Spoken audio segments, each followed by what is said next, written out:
Halo teman-teman, jumpa lagi di podcast bersama Ikatan Wajib Pajak Indonesia Hmm, (IWPI). Hari ini spesial ya. sekali teman-teman ya. Kita langsung Hmm, mengundang seorang tamu spesial. Pertama-tama kita kenalkan dulu nih dengan Ketua Umum IWPI, Bapak Rinto Setiawan. Halo Pak ya Rinto, Mas. masih semangat hari ini Pak? Ya, selalu semangat Mas Awan. Oke, terima kasih Pak Rinto. Semangat terus ya. Hmm, Dan hari ini teman-teman spesial sekali ya kita mengundang seorang ekonom senior, seseorang yang lagi jadi bintang TV di mana-mana nih teman-teman ya.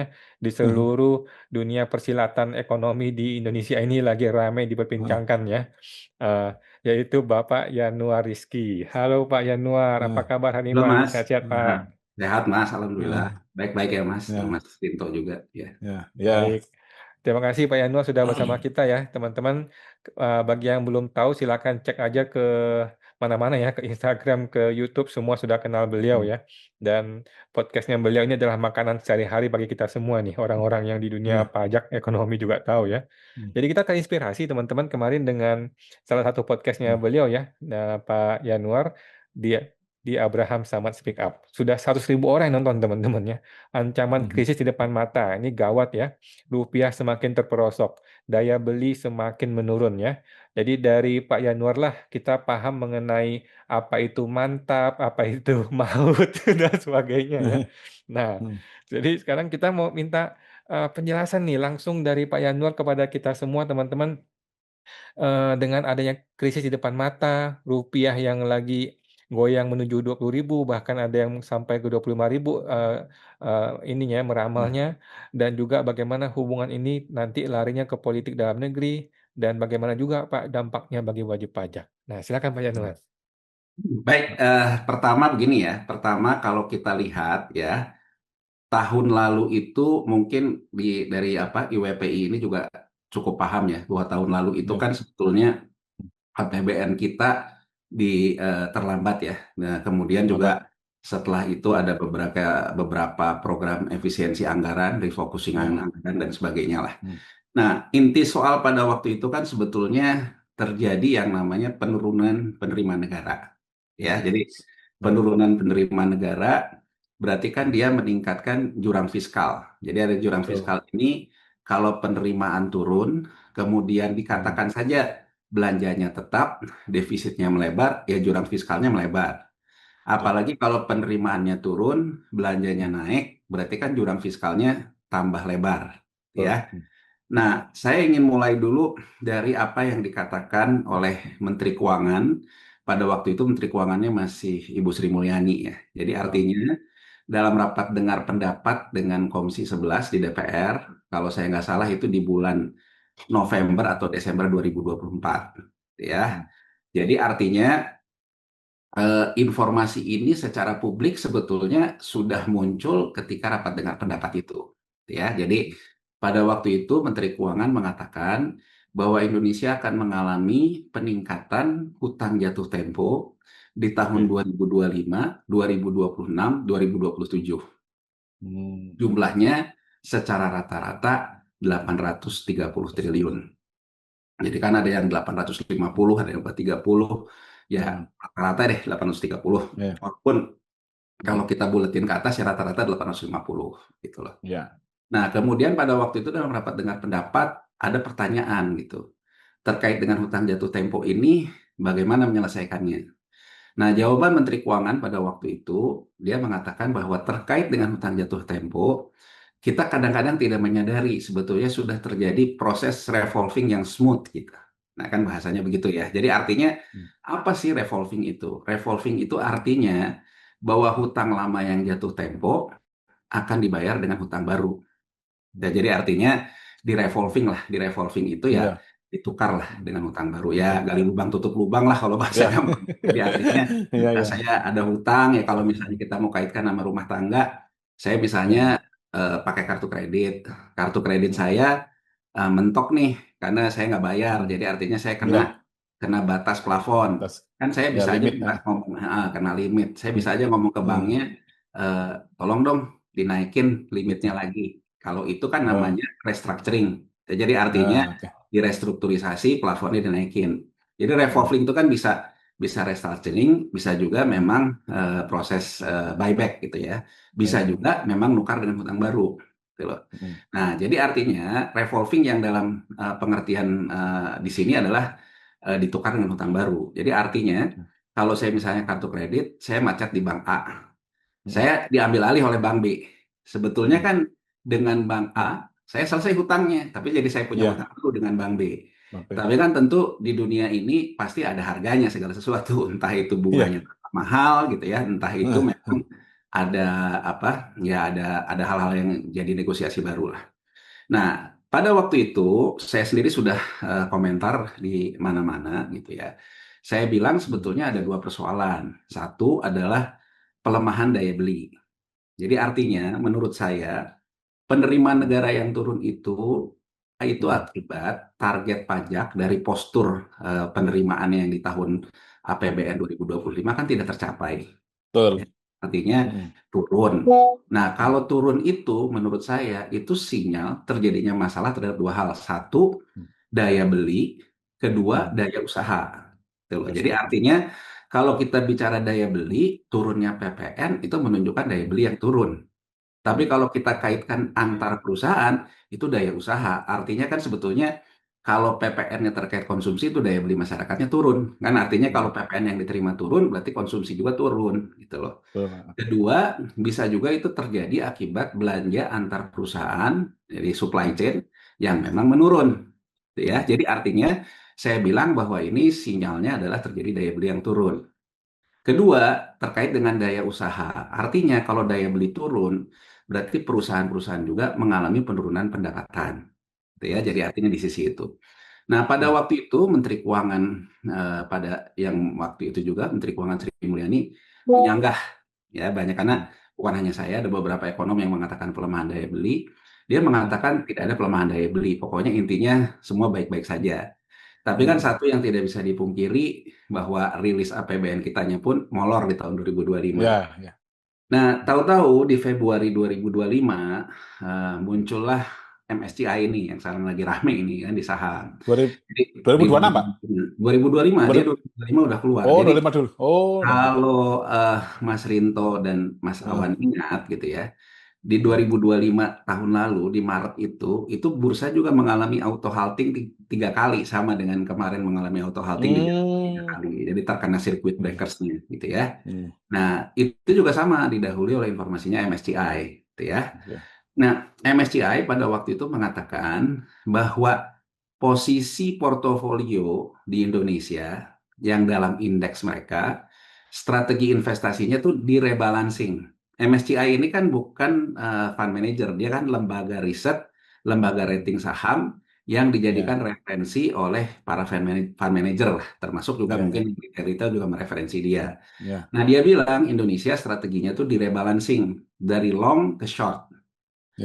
Artinya apa? Seperti tadi yang dikatakan oleh Mas Awan, yang seperti saya juga telah sampaikan di podcastnya Pak Abraham Samad, kalau posisi long dirubah ke posisi short, artinya sebetulnya fundamental kita dianggap melemah.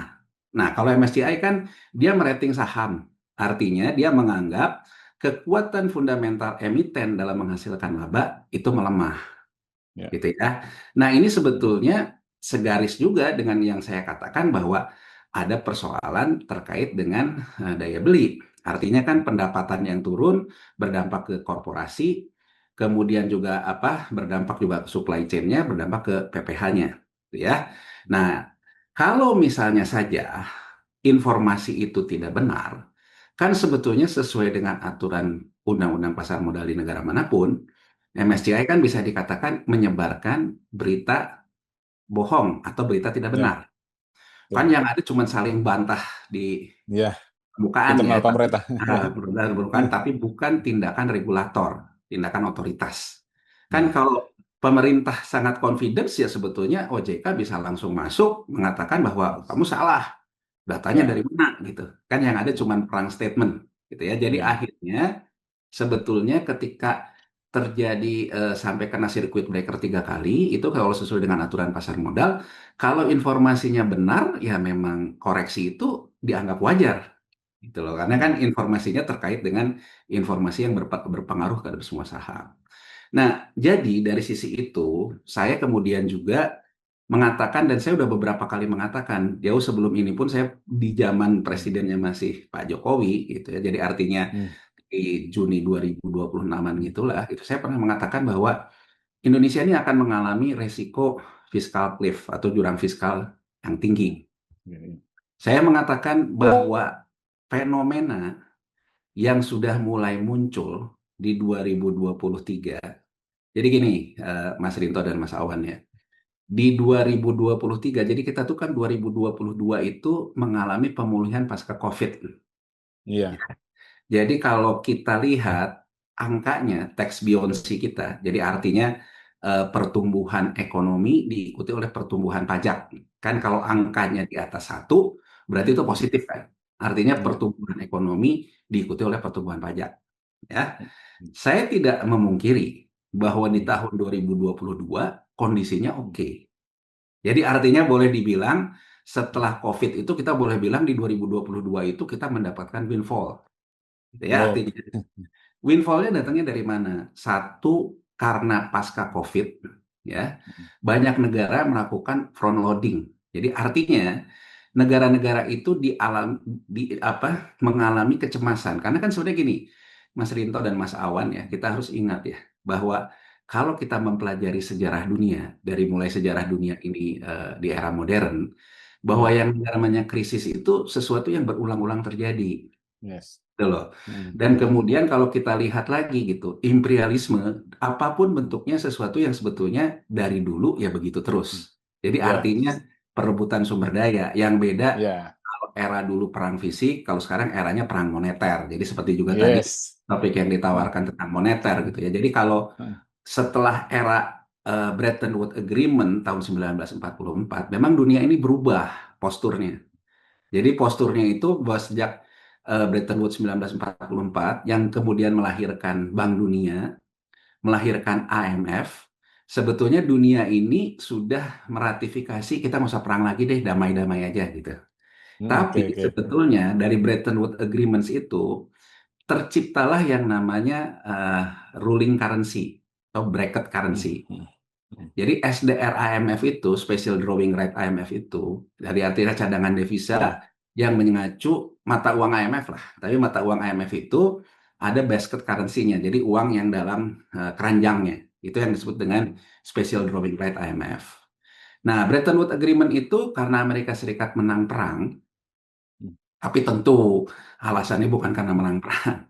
Alasannya adalah karena Amerika Serikat pada waktu itu yang memiliki rasio uang beredar di sisi liabilitasnya, neracanya, bank sentralnya. Kan di liabilitas itu ada money in circulation, uang beredar, ya. Ada di situ juga giro wajib minimum perbankan dan sebagainya di sisi liabilitas ya. Nanti di sisi asetnya itu ada emas, ada surat utang pemerintah, ya ada macam-macam. Nah, yang perlu kita pahami bahwa dunia ini tetap tidak berubah sebetulnya menganggap bahwa uang itu adalah sekuritisasi dari emas. Ini nih, jadi kalau kita bicara perang moneter, kita harus paham dulu nih. Perang moneter itu kan mengatur tentang uang beredar, mengatur tentang. Nah, uang sendiri, kalau orang bicara cetak uang, money printing itu, dari zaman, jadi gini, yang harus kita pahami, ya, bahwa emas itu adalah uang yang dimulai di era para nabi. Gitu loh. Jadi Dinar dirham apa ya? Nah, jadi Dinar dari dirham. dari era apa? Makanya kan gini, kelompok Yahudi, kelompok Katolik Roma, kelompok Islam, semua sama pendapatnya tentang emas. Gitu loh. Jadi artinya bahwa ini, jadi kalau teman-teman sempat, saya pernah nonton ini di Netflix ya, ketika zaman COVID kan kita kerjaannya cuma nonton-nonton aja gitu ya. Jadi saya pernah lihat dalam dokumenter gitu, dalam dokumenter itu ini yang dikatakan oleh Hitler gitu ya, jadi oleh Hitler dikatakan bahwa sebetulnya bahwa kita itu bisa merebut kembali kekalahan yang kita rasakan di Perang Dunia Pertama, memanfaatkan terjadinya krisis di Wall Street tahun 1929 tapi kita harus menguasai yang namanya emas. Karena uang itu refernya ke emas. Oke. Nah, jadi di era saat itu muncullah undang-undang yang dikeluarkan oleh Franklin Roosevelt, Presiden Amerika yang terpilih pada saat Great Depression. Dia merevaluasi harga emas yang tadinya 20 ons per 20 US dollar per ons per trade gitu ya. Direvaluasi sebagai undang-undang menjadi 35 US dollar per troy. Nah, akibat itu neracanya The Fed itu di sisi asetnya terevaluasi by law gitu.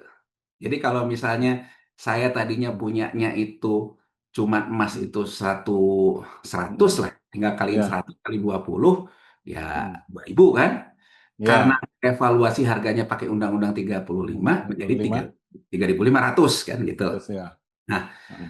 karena sisi itunya tuh bisa nambah direvaluasi, maka Amerika Serikat itu tidak terjadilah mengulang sejarah mereka yang pernah gagal bayar hutang di tahun 1864. Nah, Hmm. jadi kalau sekarang kita mau ngomong, negara yang pernah gagal fiskal itu banyak. Salah satunya yang pertama kali gagal fiskal dalam artian gagal bayar hutang, ya Amerika Serikat sendiri. Oh. Itu terjadi di tahun 1864, pasca Hmm. perang sipil di mereka, Civil War. Civil Nah, War. cuman waktu itu, jadi gini, kalau di negara maju ini, kan dulu kan ada yang memprotes pajak yang tinggi, itu era Ya. kekaisaran, itu era upeti, dan itu ibaratnya menekan masyarakat kan, karena upeti yang Ya. ditambah. Nah. Nah, Amerika ini kan memang negara yang ya mempelopori negara demokrasi ini, kita nggak bisa pungkiri bahwa Hmm. dia negara tertua dalam negara demokrasi. Ya. Nah, Hmm. menciptakanlah yang namanya sebenarnya bukan hanya Amerika, yang punya konsep ini kan Amerika dengan Jerman, gitu loh. Hmm. Jadi artinya kalau kita negara itu lagi membutuhkan banyak uang dalam hal ini fiskal, kalau kita menaikkan pajak gila-gilaan gitu kurang lebih, apa bedanya kita sama era kekaisaran yang Hmm. ujungnya adalah memeras Hmm. rakyat. Yes.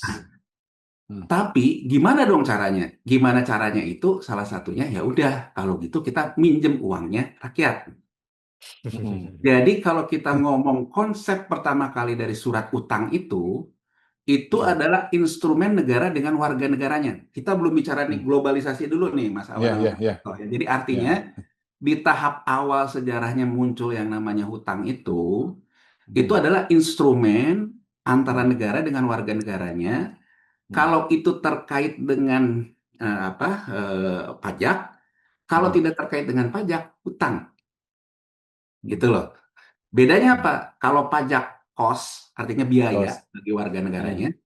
Hmm. Kalau hutang itu bunga dalam hal ini Nah. pendapatan, gitu Ya. loh. Nah, Hmm. jadi artinya kalau sekarang saya butuh biaya fiskal yang Hmm. besar, tapi saya tidak mau mengakibatkan pajak yang tinggi, maka saya akan Hmm. menggunakan instrumen surat hutang, Nah. Sun, Pak ya.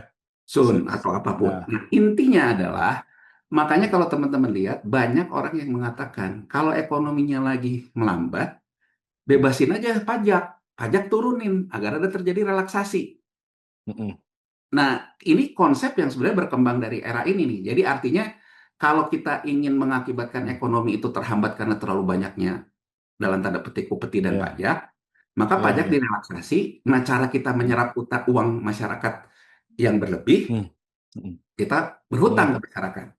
Hmm. Ya. Itu Ya. Ya. konsepnya gitu ya. Jadi Ya. Ya. artinya Ya. konsepnya bahwa yang namanya sumber pembiayaan itu Hmm. ada dua, itu dimulai di era-era itu, gitu ya. Hmm. Nah, kemudian Amerika Serikat ini terjadi perang sipil di antara mereka, Civil War, gitu ya. Nah, akibat pembiayaan perang sipil itu yang besar, maka defisit fiskal cliff pemerintahan Amerika Serikat itu melebar, besar lah, Hmm. gitu loh, Ya. karena membiayai perang itu. Nah, terjadilah gagal bayar pertama di tahun 1864. Gagal bayarnya ke siapa? Ke warga negaranya sendiri. Hmm. Nah, kalau kita lihat dalam sejarahnya, dia gagal bayar Hmm. apa? Dia gagal membayar koin emas. Nih, sekali lagi emas nih. Jadi, Hmm. koin emas yang menjadi, ya jadi gini, kalau hutang jatuh tempo di era itu, Mhm. pemerintah itu harus membayarnya itu dengan koin emas. Mmm. Gitu loh. Mmm. Nah, terjadilah kegagalan koin emas pada waktu itu karena balik lagi kenapa emas jadi referensi itu kan karena dia dianggap sumber daya Ya, yang ya itulah itu kalau itu ya, teori tentang emas lagi gitu. Tapi ya, ya. pada waktu itu terjadilah gagal bayar itu karena tidak bisa memberikan koin emas untuk membayar hutang kepada negaranya. Nah, dari situ singkat cerita Roosevelt, Franklin Roosevelt, dia nggak mau. Kita masa di era Mmm, ini gagal bayar hutang lagi. Dan mhm. hutangnya sudah tidak sesimpel tahun 1864. Mmm. Jadi bukan lagi antara pemerintah Amerika Serikat dengan warganya. Ada juga yang dibeli oleh Mhm. Inggris, ada yang dibeli itu. Jadi mulai namanya Oh, cerita-cerita tentang globalisasi dan sebagainya, globalisasi. gitu ya. Nah, jadi Mhm. pada waktu itu direvaluasilah si harga emas itu. Mmm. Direvaluasi harga emas itu dia memungkinkan melakukan apa yang disebut dengan revolving. Mhm. Jadi surat utang yang jatuh tempo ditukar Mhm. dengan penerbitan surat utang baru. Kenapa dia bisa Mmm. melakukan itu? Karena money circulation-nya, rasionya si emasnya bukan nambah jumlah emasnya, tapi direvaluasi. Gitu loh. Mmm, ya. Nah, cara cara cara pandang kita tuh di mana mulai perang moneter itu, ya. Mhm. Nah, akibat revaluasi ini yang tadinya tuh lawannya, jadi kalau kita ngomongin upaya tentang dedolarisasi, ya pada Mhm. waktu itu juga terjadi upaya dedolarisasi yang dilakukan oleh Jerman, Mhm. gitu loh. Nah, cuman kan kembali lagi, makanya saya selalu punya keyakinan seperti juga kalau apa di podcast-podcast saya selalu bilang, dedolarisasi berdasarkan sejarahnya hanya bisa dilakukan kalau menang perang. Oke. Gitu loh. Jadi Heeh. artinya bahwa menurut pendapat saya bahwa kalau kita mengatakan dedolarisasi, itu kalau memang serius, maka perang soal waktu. Itu kan saya selalu katakan gitu. Ya, mhm. Jadi kan menurut saya, upaya yang paling serius melakukan dedolarisasi, ya pernah dilakukan di era-era Perang Dunia Kedua itu. Mmm. Gitu ya. Dan Jerman kalah kan. Setelah Jerman Mhm. kalah itu, maka sebetulnya dunia kemudian berubah, melahirkan IMF, melahirkan Bank Dunia. Tapi Mhm. kembali lagi, kita nggak bisa berharap dunia ini hidup dalam keadilan. Mhm. Jadi saya ingin mengatakan bahwa manusia itu memang tabiatnya serakah. Tekah. Mhm. Tabiatnya itu manusia itu memang ingin dominan. Mhm. Jadi tabiat menjajah, tabiat itu tuh memang ada, itu sifat manusia. Jadi Mmm. walaupun Mmm. kita ngomong bahwa melahirkan multilateral, tetap saja yang Mhm. namanya IMF, voting Mhm. right-nya ditentukan siapa yang ada dalam SDR IMF. Mhm. Nah, karena hitungannya pada waktu itu menggunakan rasio emas, tentu Mhm. alasannya bukan karena menang perang, gitu loh. Mhm. Mhm. Alasannya karena Amerika Serikat yang memiliki Oke. rasio Mhm. emas tertinggi. G. Itulah Mhm. kemudian sejarah Amerika Serikat menjadi ruling currency. Mhm. Nah, di era setelah itulah muncullah era perang moneter. Mmm. Jadi artinya bagaimana menguasai negara lain bukan lagi pakai perang fisik, tapi pakai instrumen Ya. moneter. Oke. Nah, instrumen moneter yang dilepaskan ini apa? Surat hutang. Mhm. Jadi artinya bahwa negara itu Mhm. dia membutuhkan pembiayaan fiskal, maka dia membiayainya lewat pajak, lewat hutang. Mhm. Tapi untuk negara-negara berkembang, kalau sekarang menambah basis pajak, loh masyarakatnya ibarat kata Iya wes, susah, megap-megap, Pak, ya. megap-megap, kan tidak mungkin, ya nggak? Iya, iya, iya. Menaikkan pajak gede-gedean tidak kondusif buat iklim investasi, kan kurang lebih gitu Iya, loh. iya, betul. Nah, akhirnya penjajahan neo-imperialisme itu terjadi lewat rezim hutang. Mhm. Mhm. Nah, bagaimana Oke. negara-negara ini kemudian berhutang ke pasar Mhm. surat utang komersil yang Mhm. kurang lebih bandarnya di situ. Nah, jadi dari sisi itu saya melihat bahwa sebetulnya kalau penerimaan negaranya turun, Mhm. hutang jatuh temponya naik, maka kita Mhm. bisa aktif. Mhm. Nah, saya kemudian mengatakan di banyak tempat peristiwa yang terjadi di Meksiko tahun Mhm. 1978. Mmm. Di Meksiko tahun 1978 itu, Meksiko dia punya debt to GDP rasionya di tahun 77, 78, bahkan ketika dia gagal bayar bunga, itu debt to GDP rasionya 33%. Jauh lebih baik dari yang kita banggakan hari ini. Kita bangga hari ini kan 44%.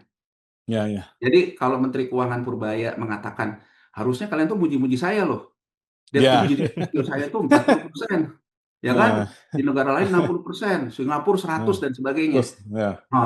Amerika segalanya. Tapi saya juga ingin mengingatkan Pak Menteri. Pak Hmm. Menteri, kalau ukurannya itu tahun 78, Meksiko itu 33%, jauh lebih baik dari kita. Tapi dia mendadak di tahun 78 gagal bayar bunga. Di tahun 80 gagal bayar pokok. Akibat yang terjadi di Meksiko mengakibatkan krisis Amerika Latin. Nah, saya mengatakan sinyal bahwa terjadinya lonjakan hutang jatuh tempo berarti akan terjadi lonjakan belanja rutin kan? Karena Ya. bayar hutang itu belanja rutin, bunganya pun belanja rutin.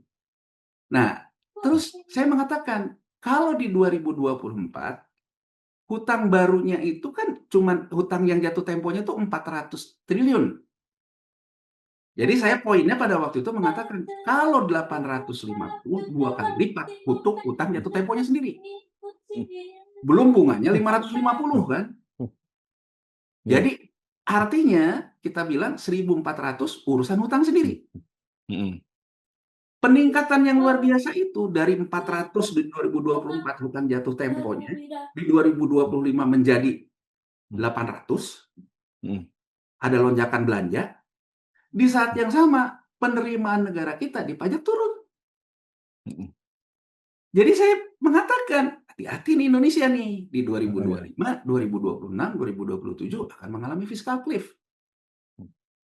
Nah, jadi dari sisi ini sebetulnya mau kita menyanggah tidak ada pelemahan ekonomi kek, tidak ada pelemahan daya beli kek, ekonomi baik-baik saja kek, fakta on curve di dalam kurva Indonesia sudah memberikan sinyal terjadi penurunan penerimaan negara.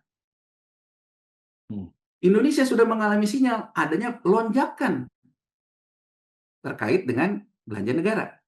Nah, dalam konteks seperti itu, kita juga perlu melihat, Mas Rinto dan Mas Awan, di bulan Februari tahun lalu itu deflasi. Jadi kan ada juga orang ngomong bahwa pertumbuhan ekonomi sekarang year on year ke Maret itu karena low base. Di Maret tahun lalu kita rendah banget gitu ya, karena memang tekanan banget kan di Maret tahun lalu gitu ya. Tapi saya tidak akan, kita tidak perlu berargumentasi ke situ lah. Tapi saya ingin melihat apa sih fenomena bahwa tekanan ini yang pada akhirnya, kan gini loh, warga negara itu tercermin juga dari pembayar pajak. Jadi pembayar pajak itu kan sebetulnya kembali ke konsep tadi. Ya, konsepnya itu adalah hubungan negara dengan warganya. Kalau kita ngomong surat utang kita sekarang nggak persis seperti itu. Beda dengan tahun 1864 di Amerika Serikat kan. Jadi artinya yang pegang surat utang kan ada Bank BRI, ya kan, ada asing. Nggak bisa itu dicerminkan sebagai warga negara ansih gitu. Tapi kalau pajak, ya udah jelas itu terkait dengan negara. Jadi sebetulnya kalau penerimaan negara dari PPN dan PPH turun, maka warga negaranya menurut saya juga dalam tekanan. Nah, saya kembali lagi. Di 2023, tax Beyoncé-nya di bawah 1. Setelah sebelumnya mengalami windfall. Jadi kalau sekarang kita mau melihat, Mas Rinto dan Mas Awan, di tahun 2022 itu, persis dengan apa yang terjadi di Meksiko. Meksiko itu akibat Presiden Nixon di Amerika Serikat, melepaskan kebijakan Roosevelt tentang emas dan menggantinya dengan yang disebut dengan petrodolar, itu mendorong harga minyak itu dari tahun 71 sampai 77 go to the moon kalau bahasa Pak Menteri sekarang. Tinggi, naik. Nah, Meksiko pada saat harga minyak yang tinggi itu, dia berhutanglah ke pasar. Makanya debt to GDP rasionya itu juga rendah, 33. Dan dia nggak ada masalah, karena selama ini memang penerimaan dari migasnya itu tinggi. Nah, begitu di tahun 78, hutang jatuh temponya naik tinggi, biaya bunganya naik tinggi, harga minyaknya jatuh dari go to the moon jadi go to dasar laut. Ya kan? Nah, saya mengatakan memang kita tidak se-ekstrim itu. Tapi kan Meksiko mengalami yang namanya fiscal cliff dan jadi bencana ketika penerimaan negara turun, Mm-mm. belanja naik. Ya. Nah, sinyal itu kan udah mulai tampak. Penerimaan negara Ya. kita turun, Mm-mm. belanja kita naik. Cor-coran, Pak. Bocoran. Nah, jadi saya melihat bahwa sebetulnya pada waktu itu di 2022 kita juga mengalami yang namanya windfall. Akibat apa? Satu, harga amoniak. Ya, harga amoniak itu rata-ratanya bahkan ketika COVID kan sempat sampai 250. Anggap aja deh kita mengurangi faktor COVID ya. Rata-rata Ya. harga amoniak itu di pasar internasional itu di 350. 2022 itu FOB di India itu India berani beli sampai 1.100 1.200. Jadi bayangin aja kalau kita sekarang punya cadangan amoniak kita ekspor pada waktu itu windfall nggak? Iya windfall jelas. Dari biasa harganya. Itu bisa dilihat di mana? Lihat aja laporan keuangan konsolidasi pupuk Indonesia tahun 2022. Dia punya laba bersih konsolidasinya 19 triliun. Yang rata-ratanya cuma 3-4 triliun. Jadi saya ingin memberikan satu indikator. Tax Beyonce itu naiknya karena apa? Karena windfall. Iya nggak? Jadi kalau sekarang juga muncul Menteri Pertanian Pak Amran bilang banyak negara yang udah minta kita untuk ekspor amoniak. Ya memang seperti itu negara dunia kalau dilanda kecemasan kayak gini front loading banyak negara gitu. Ya kan? Kedua, akibat sanksi yang diberikan kepada Rusia sehingga akhirnya Eropa kesulitan gas. Sementara green energy terbarukannya belum selesai. Akhirnya Eropa juga pragmatis karena untuk membiayai karena kedinginan kan warganya terus untuk apa? Untuk segala macam energinya. Dia yang tadinya juga menentang gasifikasi batu bara dianggap energi kotor, mulai beli batu bara. Oh. Iya kan? Nah, sehingga artinya harga batu bara pun naik. Windfall nggak? Windfall. Di mana naiknya? PNBP. Pendapatan negara bukan pajak kan? Jadi kalau kita lihat nih secara detail di angka tax Beyonce kita yang di atas 1,92 kan di 2022, jadi di atas 1 gitu ya. Kenaikan terbesarnya itu sebetulnya realisasi PNBP-nya melebihi target kan? Iya kan? Tapi begitu di tahun 2023 front loading-nya selesai, harga amoniak kembali ke normalisasi karena kan dia orang borong di depan. Nah, diingat juga sebetulnya pembeli siaga dari batu bara kita tuh Cina. Kan kalau Eropa tuh kan seasonal aja karena pada waktu itu dia lagi ada persoalan sama Rusia, dia mencari alternatif energi yang lebih cepat. Orang tidak menyadari bahwa Cina ekonominya melambat sejak 2021. Jadi kalau kita lihat impor Cina itu menurun. Artinya Cina beli batu bara pun menurun. Ya kan? Nah, turun lagi tax Beyonce kita di bawah 1 sampai hari ini kan di bawah 1 terus. Artinya sebetulnya kalau kita menggambarkan 2022 mirip nih sama Meksiko tahun 78. Yang tadinya menerima berkah harga minyak yang tinggi, tahu-tahu harga minyaknya turun, ya jatuh. Tapi intinya kita masih belum gagal fiskal kan? Ya nggak? Tapi kita nggak bisa pungkiri loh bahwa turunnya terus penerimaan negara dari pajak. Nah, sekarang dikaitkan dengan masyarakat kebanyakan. Di tahun 2023, Mas Rinto dan Mas Awan, saya masih ingat betul. Tahu-tahu rame sama urusan pinjol dan judol. Oh iya, betul Pak. Nah, saya diundanglah sama salah satu TV. Ada korban judolnya, ada korban pinjolnya, ada segala macam gitu. Nah, dari situ saya melihat gini, oh ini sebetulnya karena mereka ngambil pinjol, nggak bisa bayar, mulai dikejar-kejar sama debt collector. Yes, betul Pak. Saya kemudian melihat datanya, emang berapa sih nilai transaksi pinjol? Tinggi. Berapa Total semua Pak ya? Total. Waktu itu 2023 kalau saya tidak salah ya, total pinjol itu ada di angka 70 triliunan lah, sekitar segitu. Itu Kemarin kok sampai ada datanya itu berarti resmi dari pemerintah atau gimana Pak? ini kita baru ngomongin Pinjol. pinjol legal, Mas, belum ngomongin pinjol ilegal. Jadi Oh iya, iya, artinya iya. ini yang disebut Oke, dengan oke, oke. fintech itu loh, fintech yang Iya, iya. terdaftar Oh, di fintech. Yes, OJK, yes, yes, yes, yes. terdaftar di OJK Ya, itu ya. kan Pay, juga pay, dianggap pay, ini. pay letter gitu ya. Nah, ini kita belum ngomongin yang ilegal nih, belum ngomongin Iya, iya. ini, belum ngomongin apa. Jadi yang legal di OJK pada waktu itu di angka itu, ya kan? Hmm, NPL-nya juga tinggi, gitu loh, ya. hmm.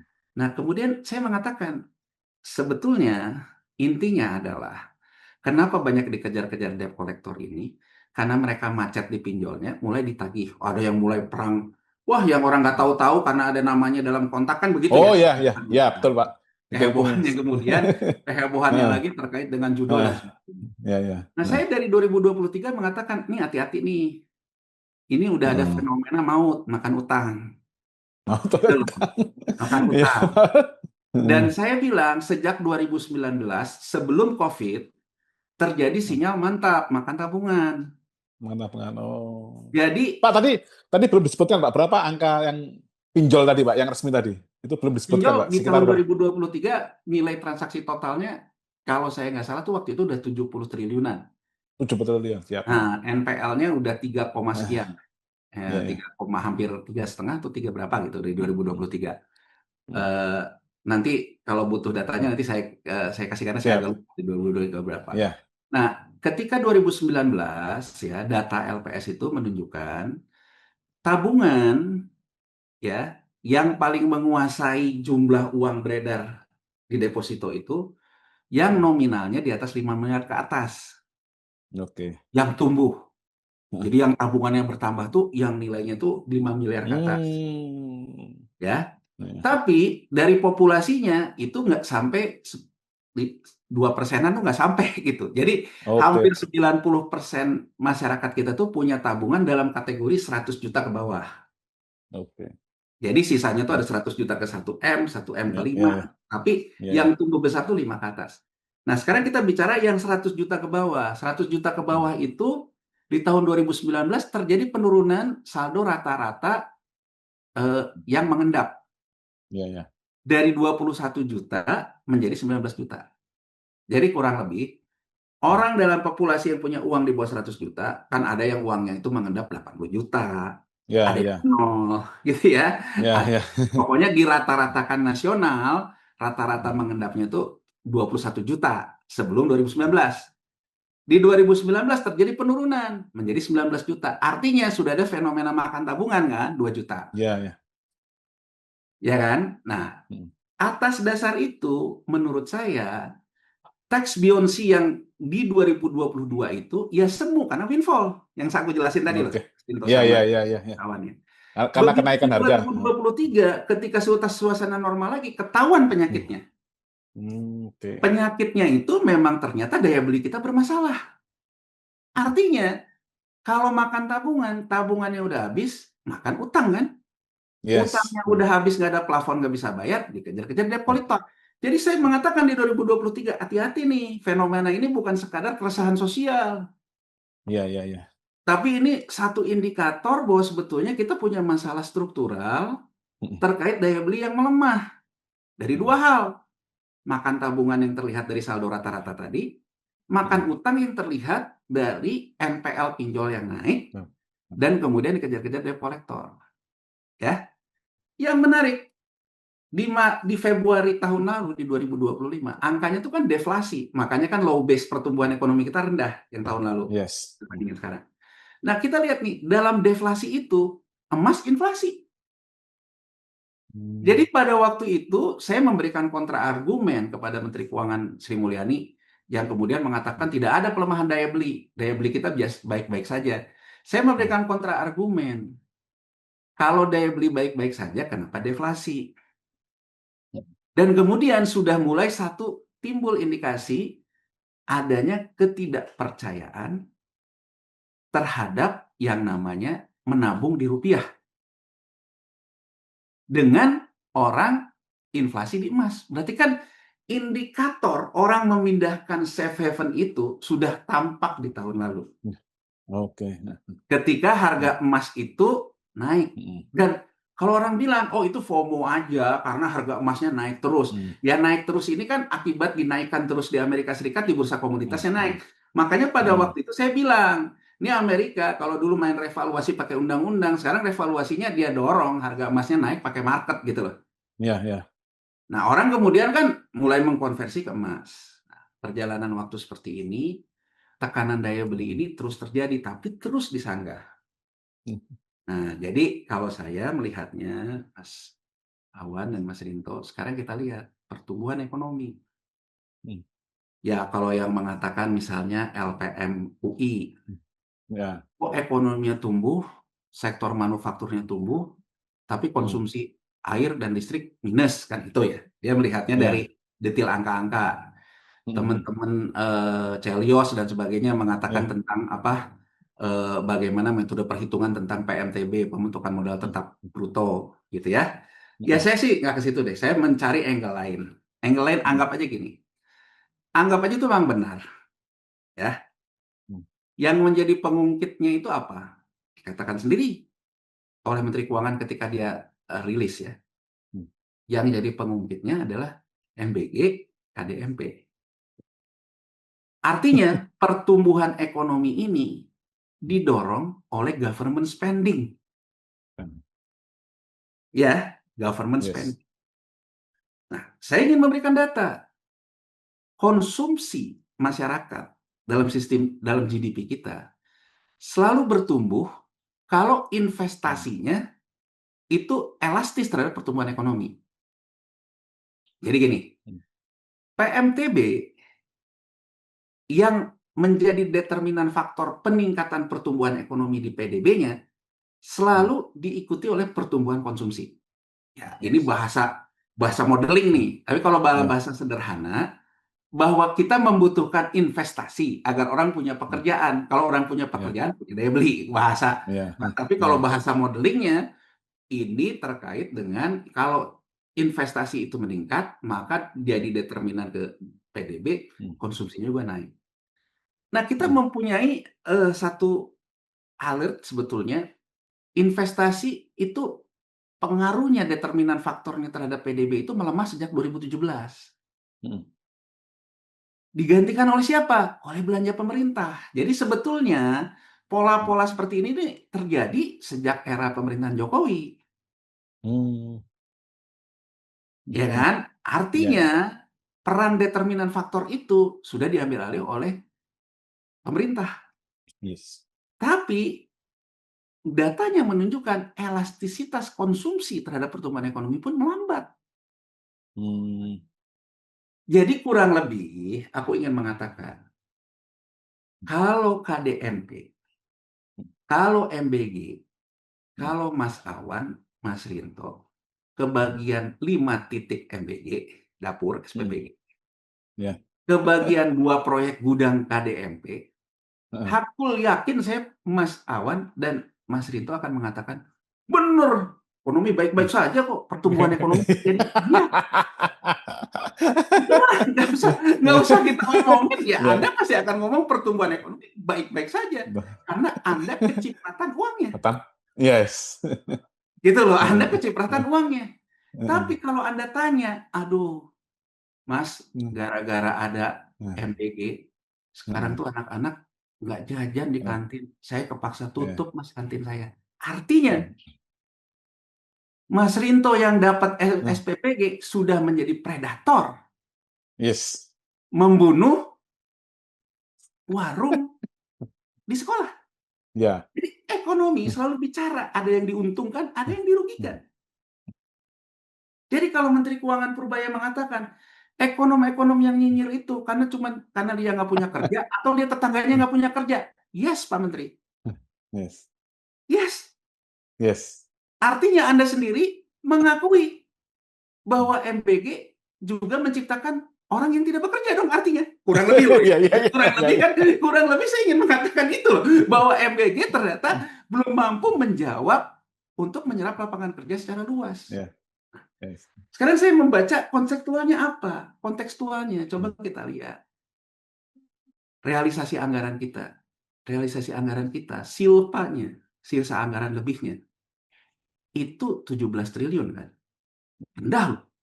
Silva kita nggak pernah serendah itu loh. Iya. Ya kan? Bahkan tahun lalu, di Maret tahun lalu itu 157. Ya. Terus kita lihat, kalau defisitnya melebar, artinya akan diatasi oleh hutang kan? Kan gitu teorinya. Kan kalau defisit Yes. melebar, diatasi oleh hutang. Atau Mm. ya pajak ya kayak berburu di kebun binatang kan gitu loh. Jadi artinya kan bahwa apa? Ya kan kalau defisit melebar, kalau nggak mau dihutang ya pajak berburu di kebun binatang kan. Ya, Ya. berburu di kami, Pak. Kami kan ikatan wajib Berburu di pajak. kebun binatang. Tapi kan sekarang langkah paling simpel adalah akan berburu di hutang, gitu ya. Coba kita lihat. Datanya menunjukkan rasio rata-rata bid rasio ketika pemerintah di kuartal 1 memberikan masuk ke pasar surat utang.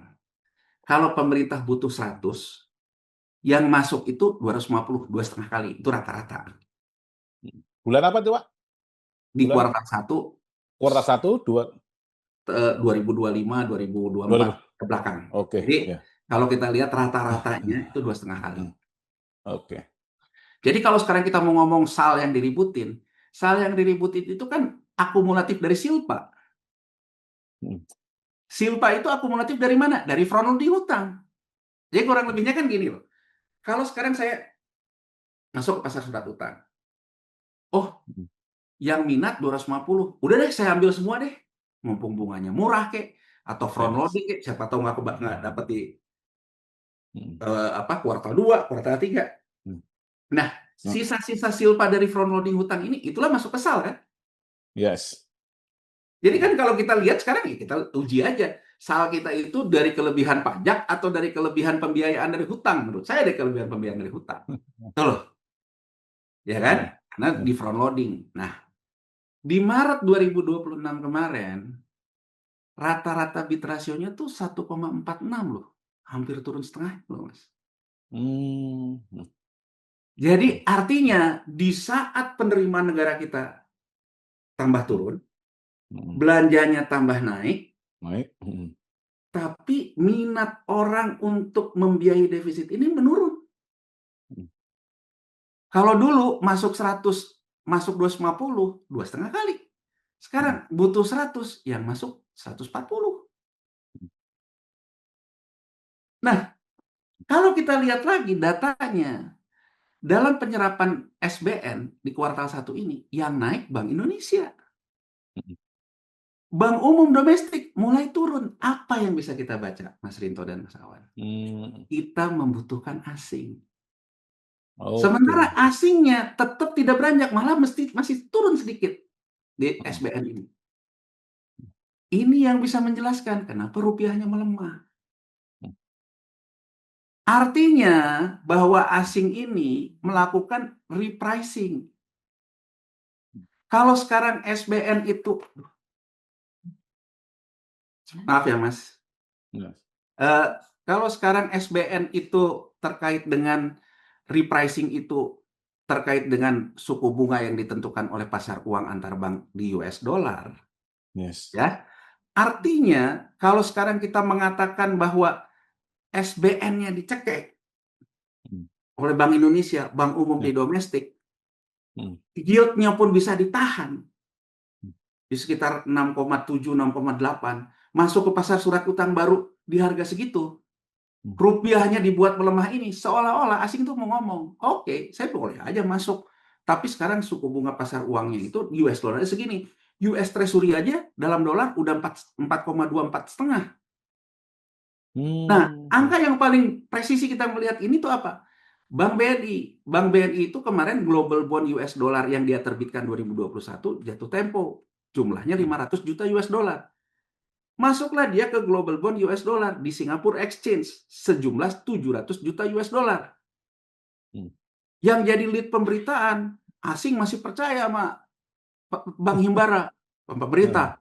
Karena 3,5 kali bid rasionya obligasi US dollarnya BNI. Saya lihat baca berita itu penasaran, emang berapa ya bunganya? Bunganya 7,5%, Mas, dalam dolar. Terus yang di revolving, yang ditutup diganti dengan hutang baru di 500 juta yang tahun 2021 itu berapa bunganya? 4. Ini menggambarkan artinya apa? Investor itu kalau situ mau revolving hutang yang 830, ya bunganya dalam $12 aja udah pasti di atas 5 karena US Treasury aja 4,5. Kalau Anda tawarin rupiah 6, sementara volatility rupiah ke US dollarnya aja udah 9, 8, 7 sampai 8, kurang lebih dia mau berkomunikasi. Ya nggak bisa segini dong. Tapi karena pemerintah ini ingin menunjukkan juga ekonomi baik-baik saja, stabil dan sebagainya, gitu loh. Dia tetap memaksakan masuk ke pasar surat utang dengan yield yang ada. Nah, yang terjadi apa? Nggak laku.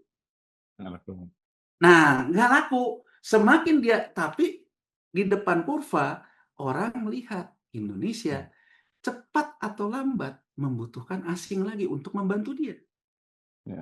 Kenapa? Karena sinyal tadi, Mas. Bank umumnya mulai turun. Artinya kemampuan bank umum domestik untuk jadi standing buyer SPN semakin menurun. Nah, dari sini kita dapat gambaran, Mas. Pertumbuhan ekonomi, ya. Kemana? MBG, KDMP, ya. Dibiayai oleh apa? Utang. Ya kan? Nah, utang ini kemudian, kenapa tidak ada kaitannya sama rupiah? Ya kan yang saya jelaskan. Ekspektasi di luar domestik, bunganya tinggi. Nah, sekarang dampaknya terhadap wajib pajak. 2 hal menurut saya. Satu, kalau pemerintahan ini pusing, 7 keliling, ya udah deh, berburu di kebun binatang aja deh. Pajak deh, dinaikin deh. Coba yang nggak disiplin-disiplin, inilah, kan nuansa itu kan muncul ya. Ya. Pemblokiran Kemudian, rekening, Pak, sekarang. Pemblokiran rekening. muncul, ada ide dari DPR, restitusi itu ditahan aja. Ya, kalau saya pendapat saya itu sederhana sih. Saya tidak memungkiri ya bahwa di restitusi itu mungkin terjadi apa yang disebut dengan yang disebut Menteri Keuangan dan sebagainya. Tapi kan gini, Mas, sama aja dengan gini loh. Kalau saya lurah di satu desa, saya dilaporkan, Pak, lumbung padi kita ada tikus. Oh, kalau gitu bom aja lah, pakai bom atom. Oh, bukan hanya tikusnya yang mati, masa padi-padinya hilang kan, gitu loh. Jadi saya ingin mengatakan gitu loh, masa persoalan restitusi yang ini akhirnya berdampak ke orang yang banyak yang memang mengandalkan restitusi itu untuk bayar gaji misalnya. Makanya saya mengatakan, kalau itu dihambat untuk beberapa kalangan yang kelasnya UKM, yang kelasnya cash flow juga, ya kayak pemerintah juga, kelasnya itu cuman muter-muterin gali lubang tutup lubang. Begitu restitusi yang biasanya selalu dia terima, dia mulai nggak bisa bayar gaji kan, Mas? Ya. Karena restitusi tertahan. Saya punya argumen, apa bedanya dong kalau gitu? Menteri Keuangan Purbaya yang selalu mengkritik BI, yang selalu mencekek uang di bank, ya dia juga mencekek uang dalam bendahara negara kan, padahal uang itu mungkin, ya kan, uang itu mungkin menjadi M0 juga buat orang yang dapat restitusi untuk bayar gaji. Ini mencekek restitusi, Pak ya, yang kemarin mencekek Bank BI kan mencekek. apa bedanya? Saya bicara Ya, sama. besar, tapi bukan berarti saya menutupi bahwa di situ ada fraud, ada apa, Mas. Dan ya kalau memang ada itu, ya penegakan hukum aja di situ, tapi jangan mengeneralisir gitu loh. Ya kan, apalagi sampai DPR juga mengatakan bahwa restitusi itu ditahan aja kan, kurang lebih lah dengan dibantu undang-undang. Kedua, PNBP. Ya kan, PNBP kembali lagi kan. Terkait dengan tambang dan sebagainya akan dinaikin, yang kemudian jadi isu sentimen negatif, bahkan Cina juga ngirim surat dan sebagainya, yang sekarang dikatakan ditunda oleh kata Menteri Keuangan dan Menteri SDM. Tapi pola ini kan muncul. Jadi artinya pola ini, begitu kesulitan cash flow, ada 2 hal kan yang muncul itu. Sifat kerajaan, dalam tanda petik kerajaannya. Ya kan, seperti saya ceritakan tadi loh. Kalau prinsip kerajaan itu kan sebetulnya kalau lagi susah, kekaisaran upeti ditingkatkan, ya kan? Atau prinsip pasarnya, kalau prinsip pasar ya masuk ke pasar surat utang kan. Nah, dalam 2 titik ini menurut saya kedua-duanya sama-sama tidak favorable. Ketika kita mengatakan oke, kita berburu kebun binatang dari pajak, yang kena akan banyak. Dampaknya malah maksud hati dapat penerimaan negara, yang ada malah harakiri kan. PHK Mhm. terjadi dan sebagainya, ya. Kalau kita juga memaksakan, oke masuk ke pasar surat utang, bunganya tinggi. Ya. Makanya kalau menurut saya tidak bisa tidak, artinya sebetulnya ada kalanya loh. Kalau pertumbuhan ekonomi yang dipaksakan itu mengakibatkan Mhm. di depan kurva kita menjadi Mhm. sakit, Mhm.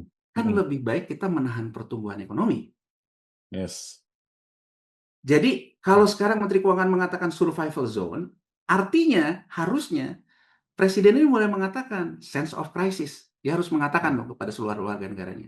Ini ada sense of Mhm. crisis, segala macam.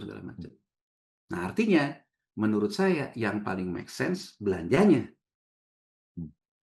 yang mulai direfocusing.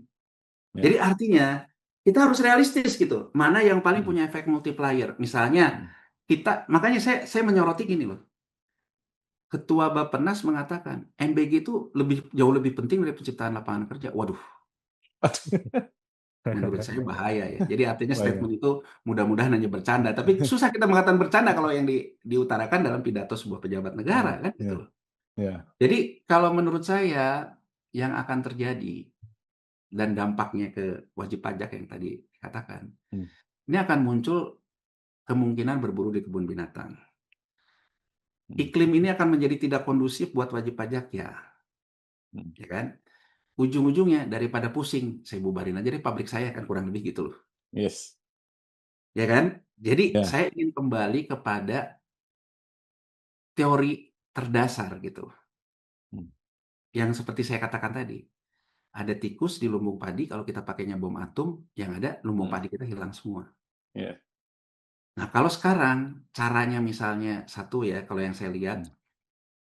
seolah-olah pengusaha ini dicitrakan penjahat lah, kurang lebih. Perampok, kurang lebih kan begitu ya. Ya. Perampok Mhm. gitu. Dalam artian selama ini membawa kekayaan, uangnya nggak kembali. Selama Mhm. ini nipuin pajak dan sebagainya gitu. Mhm. Selama ini Anda udah dapat lebih banyak, makanya sekarang Ya.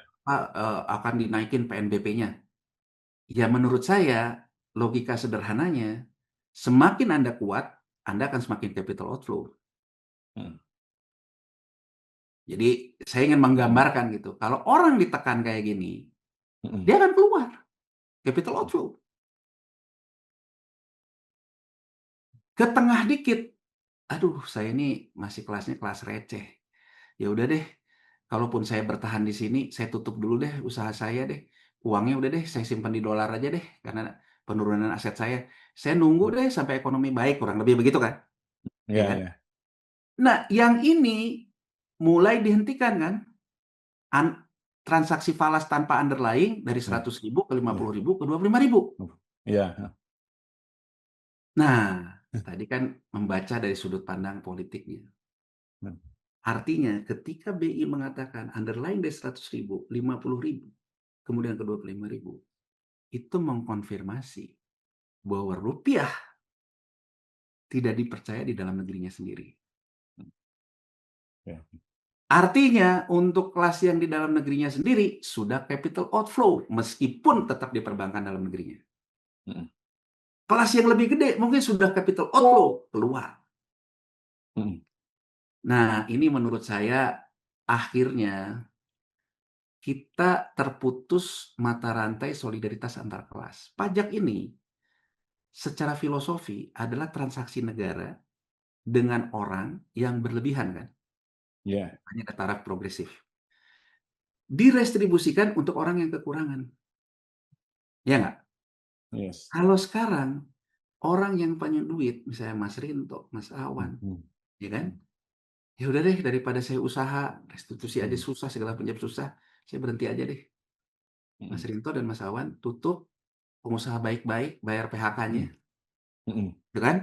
Kemudian Ya. sisa uangnya dipakai, ya udahlah daripada saya pusing main saham aja deh. Mhm. Daripada saya pusing, ya udah deh main falas deh, Mhm. ya kan? Mhm. Artinya kelompok pengusaha sudah Mhm. memutus mata rantai transaksi sosialnya Ya. dengan Karyawannya ya. karyawannya. Karyawannya ini karena dia di Heeh. PHK, cari kerja susah segala macam susah. Udahlah Ya. saya tabung dulu deh. Beli emas aja deh. Simpan di emas. Hmm. Karyawan ini dulunya tukang beli gorengan, tukang beli somai, tukang beli mie ayam. Ya. Karena dia udah mulai nggak kerja, udah mulai juga menghemat konsumsinya. Akhirnya yang namanya tukang bakso, tukang somai juga melemah. Hmm. Jadi menurut saya sinyal penurunan penerimaan negara dari pajak ini jangan dilihat dari kacamata untuk seperti dalam tanda petik model kekaisaran. Ya. Tapi harus dilihat juga bahwa ini sebetulnya ada tekanan mata rantai transaksi sosial antar masyarakat yang terganggu. Ya. Jadi itu Mas Awan ya Siap. dan Mas Rinto dari saya. Hmm. Kalau sekarang pengaruhnya apa? Menurut saya perang moneter ini masih belum akan selesai menurut pendapat saya. Yes. Karena menurut saya kalau dibandingkan dengan 2008 Hmm. geopolitiknya berbeda. Jadi artinya saya memandang ini loh, antara Amerika dengan Cina ini memang mungkin di end game-nya lagi dalam posisi keras-kerasnya gitu. Kita Ya. nggak tahu nih Trump sama Xi Jinping ketemu Hmm. win-win di mana. Ya. Tapi saya ingin menggambarkan ketika di tahun 1980 itu kan perang dagang antara Amerika dengan Jepang. Hmm. 1985 ketemu win-winnya. Win-winnya kan Jepang masuk ke SDR IMF gitu. Tapi saya ingin memberikan gambaran pertarungan antara Amerika, Jepang dan waktu itu ada korbannya yang nggak kuat staminanya. Itu Meksiko yang Hmm. punya debt to GDP rasionya itu 33%. Jadi Oke, saya oke, ingin oke. mengingatkan, hati-hati loh. Jadi kalau sekarang ngomong, mana Hmm. krisis? Betul. Tapi ahead the curve, di depan kurva, kalau kita tidak cukup hati-hati, Hmm. ya kan, kita bisa kayak Meksiko dalam kalah stamina gitu. Jadi karena kita kalah stamina, sampai akhirnya kita mulai nggak bisa bayar dapur lah, mulai nggak bisa bayar Ya. apalah. Itu kan gagal fiskal ya. Nah kemudian Hmm. antar masyarakatnya sendiri udah saling gesekan. Jadi ya Ya. saya ngelihatnya gitu ya. Jadi artinya kalau dampak perang moneter dan fiskal ini terhadap wajib pajak, ya jelas bahwa wajib pajak akan mengalami ketidaknyamanan, Hmm. yang gede dicurigai, Hmm.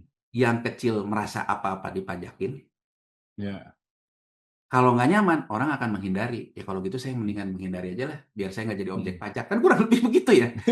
Itu kan menurut saya akan Ya. mengakibatkan yang namanya resiko sosial. Gitu aja mungkin Mas Ya. Rinto dan kawan. Siap. Oke, siap. Terima kasih Pak Januar, luar Hmm. biasa ya. Ini sangat-sangat dalam, sangat-sangat lengkap ya. Bukan hoaks ya, beliau itu betul-betul sangat menguasai ekonomi, politik, fiskal, moneter. 1 jam bicara kita ini kayak tersipu ya mendengarkan beliau ini bercerita luar biasa. Nah, Kuliah 2 oke, semester ini, Mas. kuliah 3 SKS. Nah, Panjangan ya, kalau kepanjangan maaf nih. Heeh, Saya ingin heeh. supaya orang bisa Nggak apa-apa. mengikuti. Gitu. justru Oke. sangat-sangat terbantu, Pak, luar biasa ya. Sama-sama tuh. Oke, kita lanjut nih, langsung ke Pak Rinto nih. Bagaimana nih Pak Rinto sebagai Ketua Umum IWPI Hmm. terkait hal ini yang tadi sudah diceritain oleh Pak Yanuar juga, mungkin ada presentasinya nih terkait masalah Hmm. krisis fiskal dan moneter kita ini. Silakan Pak Rinto. Ya, ya. Terima kasih nih, Mas Awan, Pak Yanuar, penjelasannya sangat komprehensif, dan saya yang sangat concern membantu wajib pajak di seluruh Indonesia ini menjadi tercerahkan. Memang nanti ujung-ujungnya itu akan ke kami lagi, Pak Yanuar, karena 82% APBN itu kan mengandalkan dari pajak. Hmm. Sementara kekayaan alam kita sangat luar biasa ini, Pak Yanuar. Kalau kita keliling ke Eropa, kemana itu nggak ada apa-apanya dengan kekayaan alam kita sebenarnya. Hmm. Sementara kalau mengandalkan dari pajak itu perang antara SDM dengan SDM. SDM-nya wajib pajak lawan SDM-nya Fiskus, DJP. Kalau sumber daya alam kan gampang, Pak Yanuar. Begitu kita punya minyak atau punya batu bara, jual masuk ke pendapatan negara. Simple untuk mewujudkan kemakmuran rakyat. Nah, cuman kan sekarang keadaannya kan sudah 82% dari APBN, pasti ujung-ujungnya ke wajib pajak ini.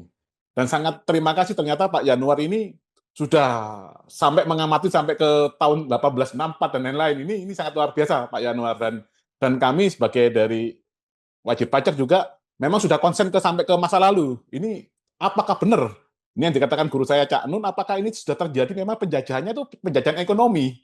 Memang bukan penjajahan fisik, militer, dan teritori. Sekarang udah beralih ke penjajahan ekonomi, dan terakhir sekarang ini penjajahan regulasi, termasuk MBG, Kopdes itu pasti melanggar aturan hukum juga Pak Yanwar. Dan ini sudah tercerahkan terkait dengan pendapatnya Bapak, terkait moneter ini perangnya kan di sini.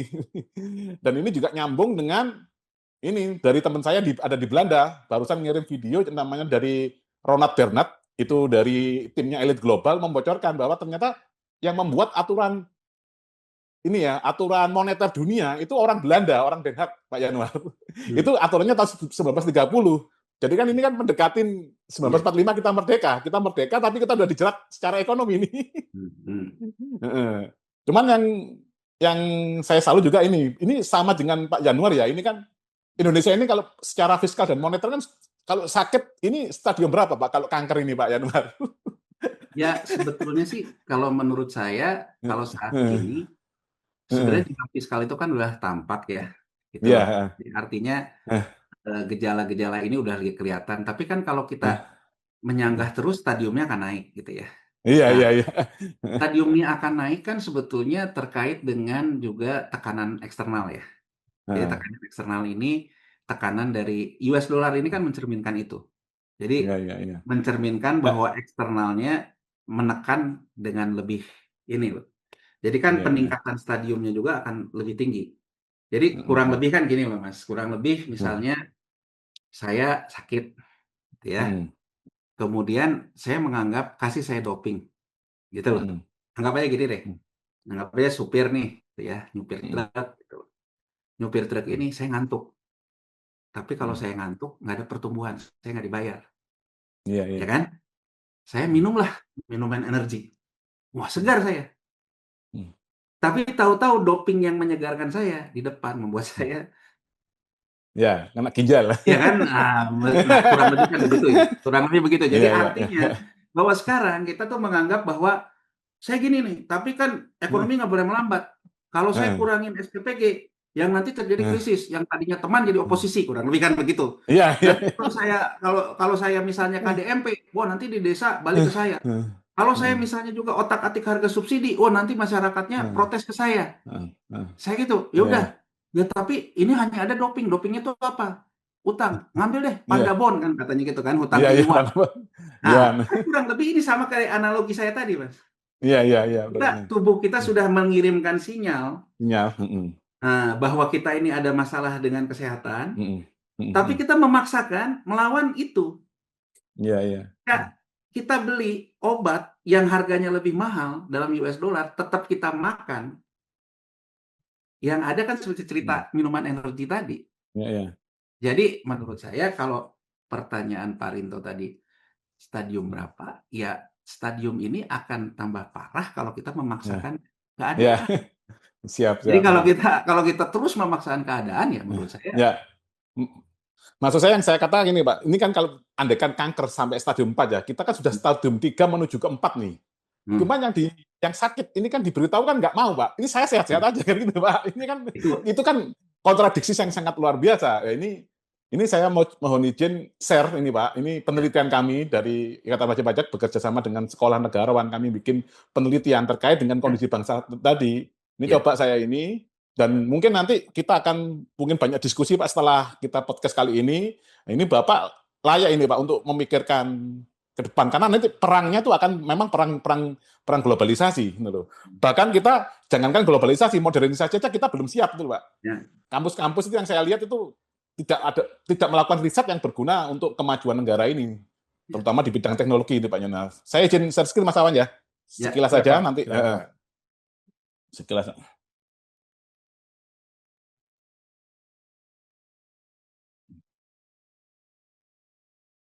Jadi ini Pak, saya punya analogi seperti ini Pak Yanwar.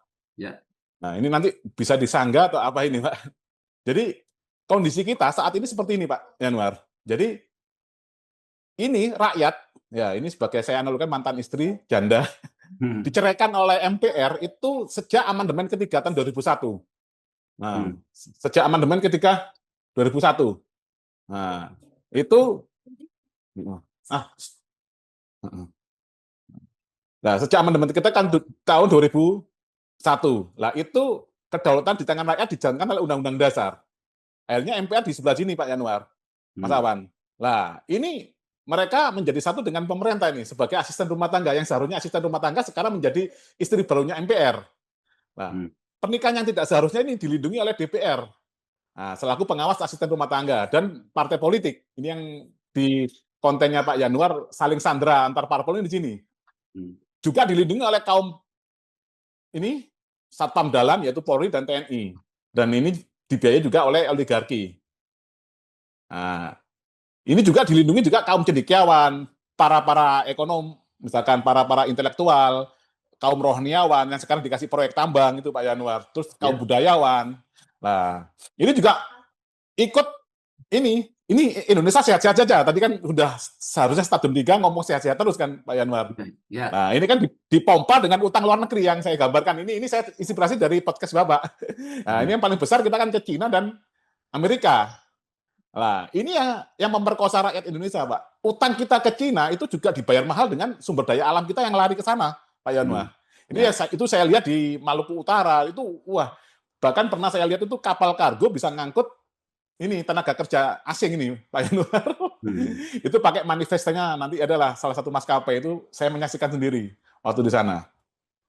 Lah, sekarang ini kan mereka ini bertengkar ini, Pak Yanuar. Ini kan bertengkar dua negara besar ini.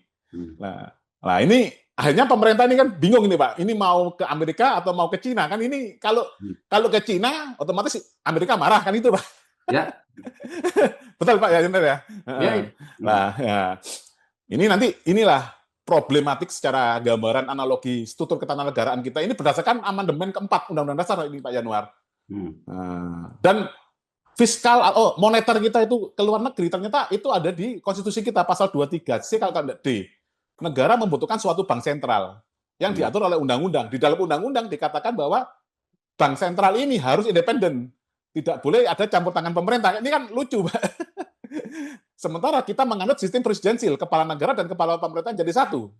Sangat ironis sekali kalau kita punya suatu lembaga negara, itu bank sentral yang tidak bisa diatur oleh pemerintah. Yang dalam hal ini kalau kita menganut presidensial adalah jadi satu, kepala negara dan kepala pemerintahannya. Lalu solusi kami, ini tawaran solusi ini, Pak Yanuar, biar rakyat ini bahagia.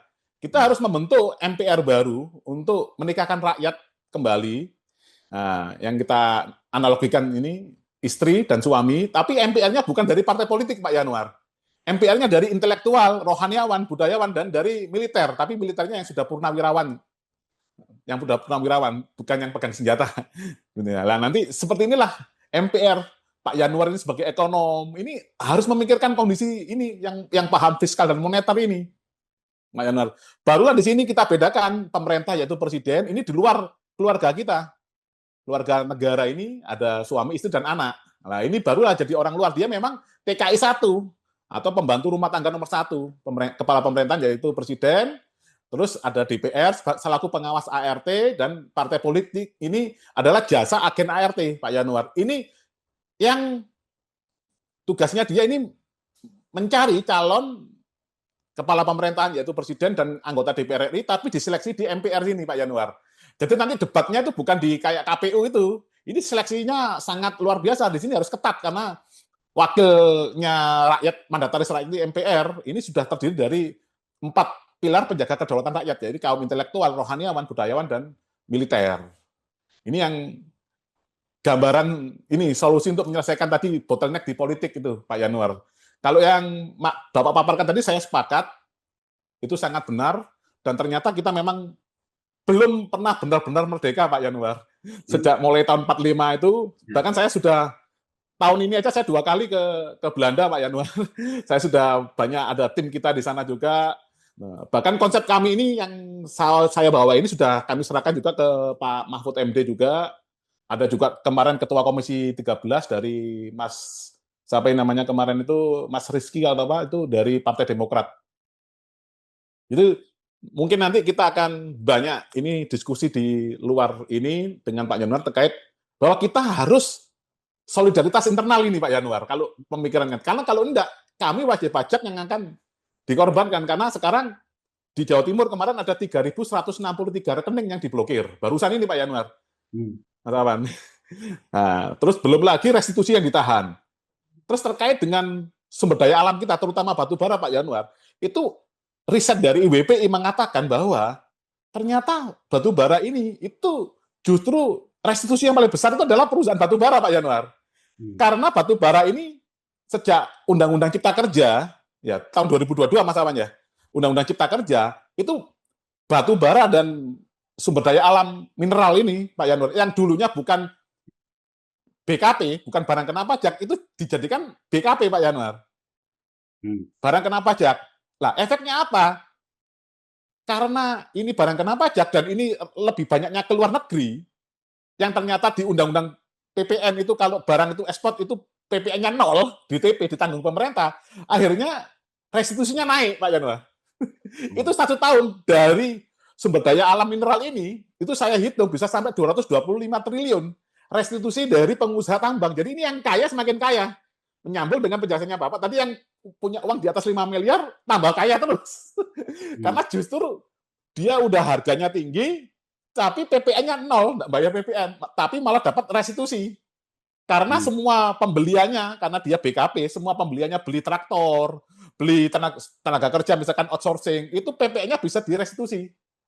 Itulah menyebabkan semakin banyak restitusi dan lain-lain, akhirnya negara semakin boncos lah Pak Yanuar. Ini pemikiran kita singkat, tapi kalau pendapat ini paparan dari Pak Yanuar ini sama dengan kami, hampir sama. Kami juga membuat solusi negara ini juga dianggap orang gila, sama juga Pak Yanuar ini loh. Karena negara ini merasa sehat-sehat saja, padahal kondisinya sudah seperti ini. Seperti itu Mas Awan. Oke, luar biasa. Terima kasih Pak Rinto informasinya ya dari Sekolah Negarawan. Nah, mungkin saya ada pertanyaan nih buat Pak Januar nih. Jadi kan ujung-ujungnya kan solusi cuma ada 2 nih Pak. Solusi opsi 1 adalah menambah uang, bisa dengan naikin pajak atau naikin hutang. Solusi opsi 2 adalah mengurangi beban, batalkan MBG dan KDMP. Nah, ada solusi lain nggak dari Pak Yanuar? Atau bagaimana nih Pak solusinya buat masukannya Pak Purbaya? Seandainya nih Pak Purbaya tanya nih, Pak Yanuar saya minta bantuan dong gimana solusinya? Bapak mau apa kira-kira? Kalau saya, mungkin saya akan sama dengan apa yang dikatakan oleh Elon Musk ke Trump. Oh, oke. Jadi Elon Musk ini kan pendukung Trump, ya. Kemudian ketika Trump menang, dia dijadiin menteri efisiensi itu, gitu ya, Doge itu. Nah, tapi sekarang dia udah putus kongsi nih, ya, putus kongsi. Nah, menurut Elon Musk, kenapa dia putus kongsi sama Trump? Karena dia bilang, dia dulu punya perjanjian sama Trump, ya, bahwa kita itu fokus menyelesaikan hutang-hutang yang jatuh tempo, ya, agar perekonomian kita itu fiskalnya lebih sehat, cetak uangnya juga lebih sehat. Ya, jadi artinya kalau sekarang The Fed itu sudah melakukan normalisasi, jangan kita paksa dia untuk tidak normal lagi, gitu loh. Kan kurang lebih begitu loh. Kan dia sudah melakukan normalisasi. Kalau kita memaksakan normalisasi, jangan kita buat tidak normal lagi. Nah, menurut Elon Musk, dia itu punya kesepakatan dengan Trump ketika maju kedua ini, bahwa struktur fiskal itu tidak mengakibatkan hutang baru. Jadi artinya tidak menampilkan defisit baru. Jadi penyelesaian instrumen moneter yang disebut dengan cetak uang dan sebagainya itu fokus di penyelesaian hutang lama. Nah, saya mungkin kalau ditanya seperti itu, saya akan mengatakan bahwa kita fokus saja dulu menyelesaikan persoalan hutang lama. Nggak usah nambah defisit baru dulu. Jadi akan halnya misalnya kalau itu yang dianggap bisa mengatasi persoalan daya beli, persoalan segala macam itu, anggap saja itu adalah MBG dan KDMP, berarti kan refocusing. Ya kan? Presiden ini selalu mengatakan di mana-mana bahwa MBG itu dari hasil uang dia menghemat di banyak tempat gitu loh. Plus koruptor ya, sitaan koruptor ya. Fakta yang terjadi, defisitnya melebar. Jadi kan sebetulnya, ya gini loh, anggap aja Anda ngambil anggaran 20. Tapi kemudian MBG-nya Anda buat 100. Ya, itu kalau menurut saya bukan refocusing ya, gitu. Jadi bukan mengalokasikan. Dia misalnya menghemat yang dikatakan belanja-belanja itu, yang bisa dihemat katakan cuma 10. tapi MBG-nya 1.000 gitu. Kan menurut saya nggak apple to apple ya, gitu loh. Jadi artinya nggak apple to apple terhadap apa yang dilakukan. Sebenarnya yang terjadi kan itu. Dan yang harus jadi faktor cermatan tuh apa coba? Salah satu yang berkurang tuh transfer keuangan daerah kan. Ya, betul. Nah, Di berita Kompas minggu lalu ada beberapa daerah yang sudah tidak bisa membayar honorer P3K itu, PPPK itu. PTKK. Ya kan? Ya, Menurut saya ini hati-hati loh. Itu tuh udah ya, menunjukkan gagal fiskal juga loh. yes, yes. Negara sudah mulai ada nggak bisa bayar gaji loh. Kalau di Amerika Serikat itu government shutdown kan gitu, kurang lebih gitu loh. Ya, Jadi artinya negaranya udah semacam kayak gitu. Nah, maksud saya kita ini bukan Amerika Serikat gitu. ya. Amerika Serikat dia ruling currency. Oke. Kita bukan ruling currency. Hmm. Jadi saya ingin mengatakan kenapa Amerika Serikat itu juga punya kawan bersama. Terlepas mereka berbeda pendapat soal Trump, tapi soal bahwa US dollar harus tetap jadi hegemoni, mereka satu kawan di Anda partai apapun mereka kawan bersamanya di situ. Ya, ya, Karena ya. dengan Anda menjadi hegemoni di US dollar termasuk di Hormuz ini kan upaya-upaya menguatkan terus peran US Ya, dollar bahwa orang tetap membutuhkan US dollar. Jadi itu. dia juga mancing kan, bener nggak? Cina akan ini dan Cina kan menunjukkan sinyal 2 kali nih dipancing di Venezuela, dipancing di Hormuz. Kelihatannya Cina tidak bergairah untuk berperang. Kan gitu loh. Ya, Jadi ya, makanya ya. ada optimisme juga sekarang bahwa sebetulnya antara Amerika dengan Cina ini udah mulai ketemu. Cina butuh Amerika, Amerika butuh Cina nih, pertemuan Xi Jinping Ya. sama Trump itu kan Trump bacanya kemana? gitu. Ya. Bacanya gitu. Jadi ternyata Cina juga tidak sedramatik yang digambarkan. Jadi ibaratnya nggak Ya. kayak dulu si Jerman melawan Nah, British Empire itu gitu ya, British ya, ya, Empire ya. sama Amerika ini. Jadi tidak memancing perang. Nah, jadi menurut saya tadi dari gambaran Pak Rinto, kita itu sebetulnya titik temu antara Amerika dengan Cina. Yes. Kalau kita lihat elastisitas neraca perdagangan kita, ya, Ya. ekspor kita itu elastis dengan impor Cina. Artinya apa? Yang tadi Pak Rinto katakan ekspor batu bara, yaitu karena Ya. importirnya terbesar Cina secara statistik. Ya, ya, ya. Karena angka agregat ekspor kita bandingkan dengan angka agregat impor Cina itu elastis. Jadi artinya iklim ekspor kita itu akan bergairah kalau Cina juga banyak impor. Oke. Sebaliknya impor kita itu juga kunci ekspornya Cina. Jadi secara neraca perdagangan relasi kita itu dengan Cina itu dalam derajat sampai 1 itu kan kalau 1 elastis sempurna gitu. Ya. Ada di 0,75 baik terhadap ekspor maupun terhadap impor. Sehingga begitu ekonomi Cina melambat, impornya turun. Maka ekspor kita juga turun. Begitu ekonomi Cina juga ekspornya turun, maka yang dagang thrifting juga udah nggak bisa dagang thrifting, kurang Iya. lebihnya begitu. Iya, iya, iya, iya. Ya Iya. kan? Kita mengalami perlambatan dari sisi itu. Kedua, kalau kita lihat struktur dana perbankan, M1 namanya. Ya. Apakah itu didukung dana domestik? Ternyata kalau saya hitung, M1 kita hubungannya dengan ekses likuiditas uang beredar yang dialirkan oleh kebijakan uang beredar The Fed itu 0,99. Jadi kurang lebih secara moneter kita ini tergantung kepada Amerika Serikat. Cut. Secara perdagangan kita ini tergantung ke Cina. Cina. Jadi yang dikatakan Pak Rinto dalam slide tadi benar bahwa kita tuh sebetulnya dua ini bertarung. Kalau kita pro ke Cina dihajar di moneter gitu loh. Kalau pro ke Amerika dihajar di perdagangan. Yes. Nah, Pak Rinto dan Pak Awan ya, yang paling menarik tuh terakhir ini loh. Setelah pertemuan dengan Presiden, Menteri Keuangan Purbaya dan Gubernur Bank Indonesia Pak Peri memberikan sinyal dedolarisasi ke yuan. Yes. Dan bahkan satu Menteri Keuangan ngomong pandabon. Ya. Pak Peri mengatakan sebaiknya transaksi itu di domestik tuh ke yuan. Itu kalau dengan bahasa terangnya berarti Indonesia arahnya kiblat ke yuan. Cina. Ya. betapa naasnya begitu di Heeh, minggu ini, heeh, yang kita jadi sandaran, Kadinnya heeh. protes. Kadin Cina Oke, kan ya, sudah ya, protes. ya, ya.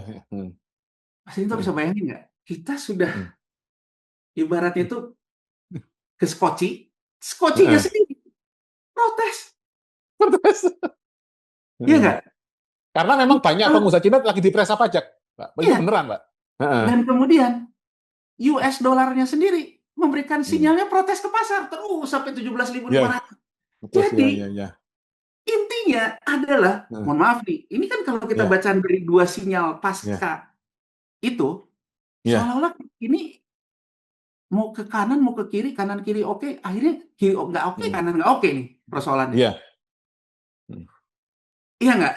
Nah, jadi kalau yes, menurut saya sih sebetulnya kembali ke sana, saya tetap melihat sebetulnya kunci utama tuh kepemimpinan yang hmm, tidak saling sandera, ya, kepemimpinan yang bisa kemudian menggerakkan energi positif di antara kita. ya, yes. Tadi gambar saya tadi sesuai Energi dengan positif, keinginannya Bapak tadi. energi positif di antara kita. Dan Hmm, untuk seperti itu, maka kita akan punya kesepakatan survival zone, yes. punya kesepakatan menyelesaikan dulu persoalan-persoalan yang ada, Ah, tanpa harus tergantung banyak kepada dua geopolitik ini. iya. Jadi kalau tadi Hmm. Pak Awan nanya ke saya, ya saya mungkin akan jawabannya sama kayak Elon Musk. Bahwa Anda harus ngerem kemauan, Hmm, ya. harus mulai mengukur kemampuan, Hmm, fokus di persoalan-persoalan warisan yang harus diselesaikan. Jangan ya. udah warisan jelek, bukan Anda Hmm, beresin, ada juga, wah kalau dia nikmatin, hmm. kapan giliran saya dong, kan itu Iya, betul, problemnya. betul, betul, betul, Itu Pak. problemnya. Jadi harus Iya. ada yang memang rela Iya, berkorban gitu. iya, Warisan ini harus iya, saya iya. selesaikan, ya Sementara kan? ini cuma 5 tahun ini Nah, jatahnya itu. menjabat. Jadi ya dan Trump pun kan gitu. Trump pun nggak mau kan, dia tetap defisit kan, yang akhirnya pecah kongsi sama si Mas. Jadi pertanyaan tadi itu Mas jawaban saya. Jadi jawaban saya ya saya tentu akan mengusulkan bagaimana kita mencapai konsensus nasional, menggerakkan transaksi sosial, menggerakkan solidaritas antar masyarakat, dan itu harus dimulai dari politik-politik elitnya, yang mereka memang mau berkorban duluan gitu. Gitu. Dan sepertinya kelihatannya nggak mau juga, Pak. Ya, makanya kan gini, kalau dia nggak mau gitu ya, Heeh, ujung-ujungnya kan kan sama aja dengan gini loh, sama aja heeh, dengan yang saya bilang tadi, supir truk tadi. heeh, Mau, pokoknya saya tetap harus jalan. Padahal heeh, kernet udah ngomong, heeh, Pak, tidur dulu aja Pak, toh hanya heeh. terhambat 2 jam. Dia bilang, Yes, kamu tahu heeh. nggak, sejam 2 jam itu, ya kan, Berharga. itu berharga. Udah deh, pokoknya sekarang kamu beli minuman energi dulu deh. Heeh. Kan kurang lebih begitu ya? Iya, iya, betul, Pak. Nah, kurang lebih kan begitu kan. Jadi akhirnya Heeh, masuklah dia ke ICU kan gitu. Nah, heeh. jadi menurut saya ya akhirnya kan hidup ini pilihan. Yes. Pemimpin itu ilmu memilih kan. Heeh. Nah, cuman kan kalau pemimpin kalau dia salah memilih dampaknya kan ke kita semua ya, Mas. Betul, betul, Pak. Heeh. Nah, tapi kan selalu kan sejarah itu berdetak di jarum jam yang sama. Heeh. Itu Ketika ketika kan gini, Mas, ini kan mungkin menurut saya high risk high return ya. ya. Dia mengambil risiko yang besar tapi mungkin high return. Dalam artian Heeh. kekuasaannya bisa bertahan, Ya. ya. Mungkin cita-cita politiknya bisa tercapai tentang negara yang dia sering ucapkan. Tapi Heeh. dia bermain di pinggir jurang. Heeh. Jadi jauh sebelum dia memerintah, mobil ini udah ada di pinggir jurang. Ya, Saya ingin fair gitu bahwa mobil ini udah ya. dibawa ke pinggir jurang, bukan oleh beliaunya, sudah di pinggir jurang. Nah, cuman ketika sudah di pinggir jurang itu, kan harusnya dia meringankan beban di sini Heeh, heeh. agar tidak jatuh ke jurang kan. Betul, betul, Tapi Pak. pilihannya yang di sini Heeh. dia bilang, kalau kamu tarik beban di sini, saya bongkar yang punya kamu. Kan kurang lebih begitu loh. Ya kan? Jadi Iya, iya, iya, iya. saling sandera itu di situ loh, ya kan? Iya, iya, iya, paham, Pak. Akhirnya ini tetap, ya kalau Heeh. saya tetap harus membiayai kamu, saya harus cari ini dong, kontainer untuk mendorong mobil kita. Inilah hutang ini kan. Iya, iya. Nah, ketika didorong, ya bisa dia melintas, bisa jatuh ke jurang. Itu aja sih. Gitu. Oke, siap. Terima Hmm. kasih Pak Yanuar, luar biasa ya. Mudah-mudahan Pak Ya. Purbaya ini ya bisa-bisalah dikit-dikit lah dengar para ekonom ya. Hmm. Walaupun dia di jabatan kan, tetapi otaknya belum tentu lebih pinter dia. Nah, tapi Oke. kalau menurut saya sih, mungkin kalau dalam posisi dia sih, memang mungkin presidennya maunya kayak gini kan, susah juga kan. Jadi artinya kan, Aduh. ya kan, artinya Cuman kan, artinya ya, ya begitu sih. Kalau menurut saya sih kayak dia kan, saya ada lihat dia di salah satu TV ya, saya lihat di YouTube, dia bilang, saya ini kepanjangan tangan Pak Prabowo. Dia seolah-olah kan ingin menjawab pertanyaan orang banyak juga gitu. Ya saya nggak tahu lah, saya juga nggak pernah nanya kan gitu. Tapi ya mungkin ya kembali kan hidup pilihan kan, dia yang memilih kan, ya, dia yang memilih untuk kalaupun juga ini keinginan presiden dan dia entertain terus ya itu juga pilihan dia ya, gitu. ya. Gitu. Ya. Baik, siap. Terima kasih Pak Yanuar. Dari Pak Rinto ada tambahan lagi, Pak? Ya, tambahan sedikit aja Mas Awan. Jadi saya sepakat dengan pendapatnya Pak Yanur tadi terkait dengan partai politik tadi, pimpinan partai politik itu yang bisa kita lakukan sebagai ini ya, intelektual Pak Yanuar. Mungkin kalau Pak Ya, Yanuar ada ide harus ngomong apa ke partai politik nanti bisa didraftkan suratnya. Nanti biar dari kami Ikatan Wajib Pajak Indonesia yang akan berkirim surat ke semua ketua parpol tadi, mungkin ke pimpinan TNI dan Polri nanti akan, karena ini sebenarnya kalau dari kami Pak Yanuar, konsep terkait dengan ketatanegaraan itu kami sudah memikirkan riset lama dari guru kami Cak Nun, dan TNI Polri ini kuncinya di sini. TNI Polri ini jangan sampai jadi bumpernya pemerintah juga ini. Nah, itu ini yang kuncinya, karena nanti kalau itu ini perangnya bisa lumayan karena saling sandra di antara mereka ini luar biasa, karena sekarang TNI dan Polri sama-sama pegang senjata Mas Awan. Polri punya BRIMOB dan badan teroris, dan tentara kan teman-teman sudah pegang senjata. Dan ini banyak dosa-dosa masalah yang diutarakan Pak Yanur tadi terkait dengan pertambangan, perkebunan, itu kan sangat mungkin kalau ada surat itu konsepnya nanti bisa ke kami Pak Yanuar, ya. nanti bisa kita bantu kirim ke semua itu. Kita cooling down lah untuk demi, karena ini juga hancur juga kan, kita ada di Oh iya, rumah ini juga saya masalahnya. pun begini loh, saya juga mungkin ingin mengklarifikasi. Kalau saya sekarang mengatakan di depan kurva kita ingin krisis, saya sekali lagi, saya lebih suka prediksi saya tidak terbukti. Jadi kalau misalnya ada statement dari Menteri Yes. Keuangan Pak Purbaya, ekonomi ini pengen prediksinya terbukti, enggak. Enggak. Saya mengatakan, saya juga akan happy kalau prediksi saya tidak terbukti. Tapi Yes. sebagai orang yang warga negara gitu loh, Ya. warga negara di negara demokrasi, tentu kan kita sah di negara demokrasi Ya. memberikan partisipasi kan. Jadi Yes. artinya kalau saya mengatakan di depan kurva ini kita kemungkinan masuk jurang, bukan berarti saya pengen negara ini masuk jurang. Yes. Tapi saya ingin membangun kesadaran bersama, informasi yang berimbang juga untuk Ya. masyarakat, Secara bahwa objektif kan Pak? jadi untuk mencegah krisis itu, maka kalau menurut saya mencegah krisis itu ya dengan melakukan rasionalitas berpikir dalam belanja. Ya. Itu loh. Kan perbedaan pendapatnya di situ. Jadi kalau sekarang antara misalnya saya Menteri Keuangan ada perbedaan pendapat, perbedaan pendapat ini harusnya disamakan di kesamaannya. Kesamaannya apa? Sama-sama nggak mau kritis kok. Nah, Yes. artinya kan harus saling terbuka dong. Gitu loh Ya. artinya. Kalau dia mengatakan bahwa nggak akan masuk jurang karena begini, karena begitu. Ya dia juga harus mendengarin gitu loh.